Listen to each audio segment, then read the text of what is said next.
right, let's talk to our friend Tom Murphy. All right, Tom, a nice softball to start. It's National Pumpkin Pie Day and National Stuffing Day. You can only have one at your Thanksgiving table next Thursday. Which one are you taking? Oh, boy. Hey, guys, I'm going to scrap both of those and get the pecan pie. Wow. I'm just not. I'm not into pumpkin pie at all, and I really don't eat the stuffing very much. I put a little bit on there. Tommy's not a big fan of it either. He immediately went to stuffing, but he's not a big fan of pumpkin pie. We always talk about this time of year. I like them both, but if I had my druthers, pun intended, I would take stuffing in this case. Tom, Sam Pitman was talking about Thanksgiving. He was kind of joking. It's like the best Thanksgiving is just me and Jamie by ourselves. If you want to come, don't. He was joking about that last night. But what does that look like for the football team next week? The game's now on Saturday instead of Friday, but what does that look like for the team as they travel to Columbia? Yeah, I was listening to his radio show last night, and we typically will get the intel about, well, maybe we ask that on the Monday, of like, what does your week look like? But it's usually been that I think they try to give them a day off or something on Thursday, and then they reconvene and have Thanksgiving dinner together and then go to the game. But I'm sure there's going to be some big team event regarding Thanksgiving, and then heading up to Columbia where, I guess this is a talk for next week, but so many things have hurt them in those games, and they've been the better team a few times. Yeah. And Barry Odom's gamble in 2016 is just classic. That kind of fits into the narrative of what's ailed Arkansas. And this is a team that if they play well, that if they can find a way to limit Brady Cook, they'll have a way to win that game next week. And I know he's been banged up for a good course of a good chunk of this season, so we'll see what that looks like. But you mentioned, again, that's next week. Ahead this week is Louisiana Tech. You're about a 3-touchdown favorite. Tom, what do the Bulldogs have walking into Fayetteville? Well, when I look at them, I don't see a super potent offense, but I think they feel like they've hit on something with their run game, and it hasn't been super productive, but they ran for 2-0-something last week against Western Kentucky, which was at the very top of the league, and they upset them 12-7. And then this quarterback, Evan Bullock, he didn't start the season as the starter, but he's kind of he's matured as the season's gone on. He completes 67.5% of his passes, which is a good rate. They've lost a series. This is kind of reminiscent of Arkansas in recent years, just a series of just tight games. They've lost 3 overtime games. They had a 6-point lead and lost on a Hail Mary. Yeah. And then Jacksonville State misses the PAT that would have won the game because it was the last play of the game. Missed the PAT, and then they lose it in overtime. So Sonny Cumbie he's 10-24. It hasn't really gone well. But I think in their mind, they've hit on a nice formula. They're playing really good defense. They've got the number 12 total defense in the country. And so they probably feel like if they could do like other SEC teams and get Talon uncomfortable, move him in the pocket, he's not seeing the field as well when he's on the move, then they can force him into some mistakes.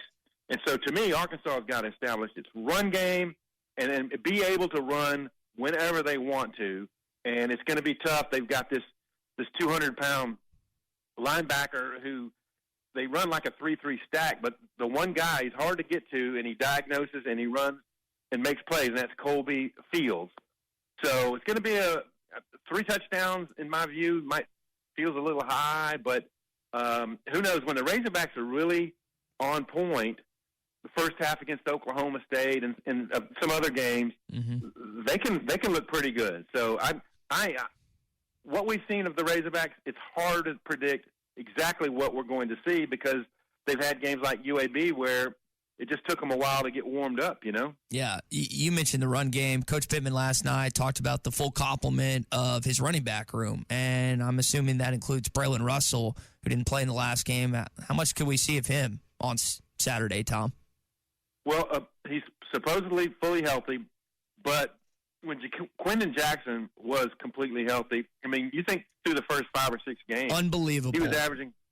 He was off to a great start. He had a jump cut. He ran with power.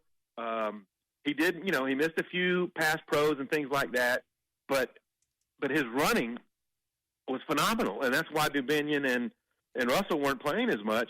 He was a workhorse. And Tom, one of the things you mentioned the last couple of years is you hadn't had a running back that could break tackles. JaQuindon was leading the league in broken tackles through like 5 or 6 games. That was the biggest thing I saw.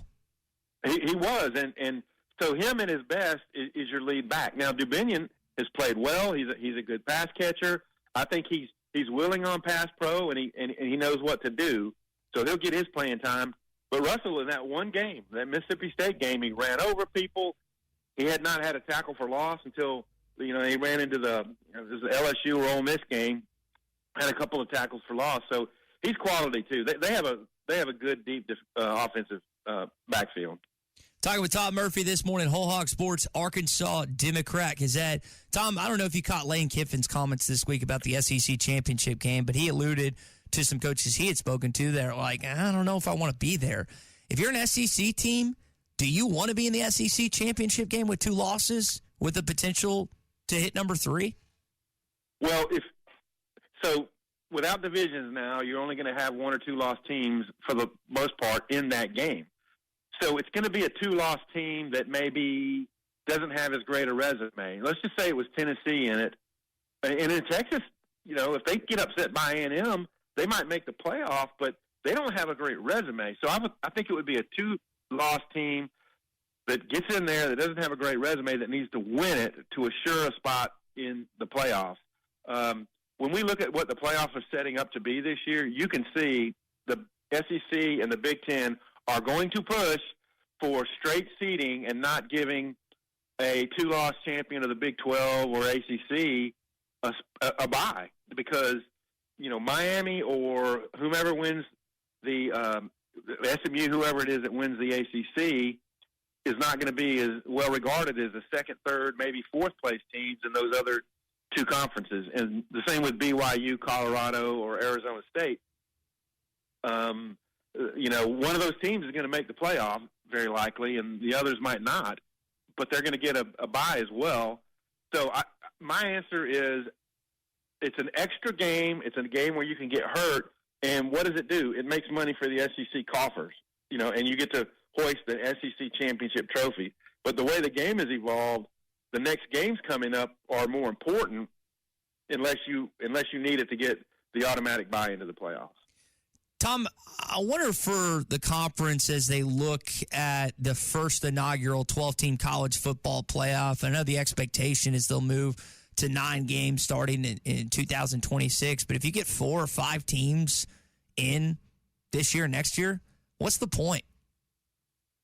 I mean, I get your point totally. And SEC coaches might start lobbying like Kiffin did to say, what does this serve us?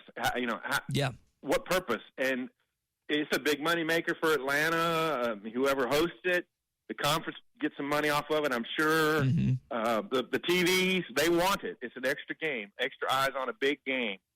So there'll be a lot of forces aligned against, not having it. Yeah. So, but if you're the coaches of all these 2-loss teams that are going to make the field, it's just an extra game. It's against a really good team that could, lead to further injuries and such.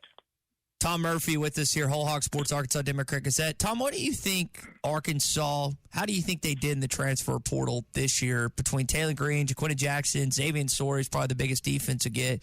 What would you rate their additions this season? Yeah, I mean, I think it suited their needs. Surely they could have used probably a great D-end, I would say. They could have used maybe another safety, a versatile guy like a Larry Worth who could play multiple positions back there, potentially a really top grade O-lineman. I mean, if you compare them with what, say, Ole Miss got, Ole Miss almost built an entire defense off of the portal, and not only that, but it was studs. I mean, when you look at how they played against Arkansas, Pooh Paul had a good game, Jaden Ivey and Princely Uman Milan, the guy who recovered the fumble in the end zone who transferred from Florida, Walter Nolan, they all had huge games. Mm-hmm. So you can't give Arkansas just a straight up A but for their needs. I think it suited them, and you look through the class and there's guys contributing all over the field. So I think Arkansas feels like revenue sharing is going to help level the playing field a little bit more, and they might have access to a deeper, higher-end portal class than what they got the last 2 years. Tom, we'll let you go with this. Coach Pitman talked about last week. He's going to get that hip surgery following the Missouri game because he needs to get ready for a portal season. They'll have to get ready for a bowl game if they win on Saturday or in 2 Saturdays from now. I know I guess this has been fan originated that he's going to retire. There's a lot of people that I don't trust. I do trust your opinion. Do you think there's anything to the idea that Sam Pittman hanging up the headset after the Missouri game or after the bowl game? And, I've seen the fan-fueled speculation. And look at it. If you look at it, the big picture, he's hurting. You could tell he's hurting. But I also think, and I say this with you guys a lot, it's very important to him, the stature of Arkansas football, what people think of it, getting big wins like the Tennessee game. And if they had won one of those other games, LSU, Ole Miss, Texas, one of those other games at home, they'd already be bowl eligible. And, he would feel fairly good about where they are. But I think he wants to come back. If you're judging his importance of things in his life, his health, really needs to be number one to make sure he can come back from the hip surgery and be okay walking the sidelines and such. Maybe if they'd won 9 or 10 games and they go out really high, maybe it's like, what, this is it. This is what I can do with the program. I got it there. And maybe that's more encouragement for him to, negotiate some kind of settlement and slide out of here. But I really think he wants to come back. Would it shock me if, after the surgery, he thinks it through with Jamie and they talk about the years to come?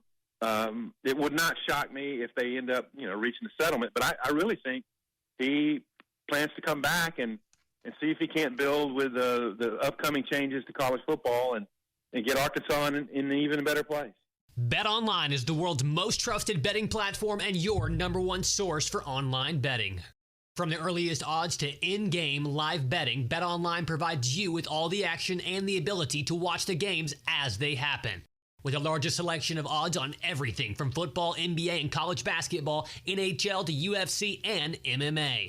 Head to BetOnline today to get in on the action with America's most trusted site for online wagering. BetOnline, the game starts here.